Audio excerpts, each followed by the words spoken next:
Hey everyone, welcome back to new content of Cybrosys. In today's video, we're going to discuss about how to set security for signatures in Odoo 19. So let's dive into this signature module and I'm going to upload a document frame here. So you can see that I'm going to upload the quotation, and once it's been uploaded, you can find that we can just add the signature. So I'm going to add the signature as Cybrosys over here. So let's say it's Cybrosys, and afterwards you can just add the signature.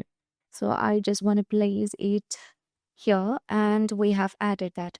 Now if you want to add any security for this, you can simply click on the three dots and click on edit, and this would allow you to get a signature edition wizard where you can see the signature name is Cybrosys, and if you want to add extra authentication step, you can just get it from the drop down, and here you can see that unique code through SMS or via It's Me, and I would like to choose the first option. And if you want to change the authorized one, you can just enable this and save the changes.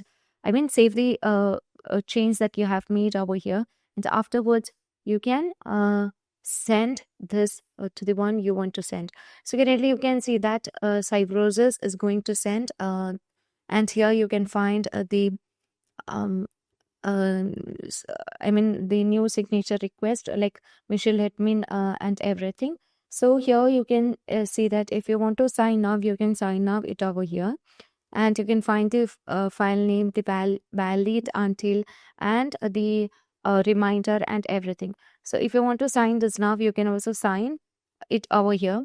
So let's click to start, and here you can see that we can just keep the signature, and afterwards you can just validate and send us.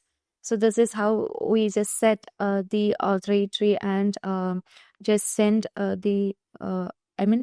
send this by changing the signature and sending the document.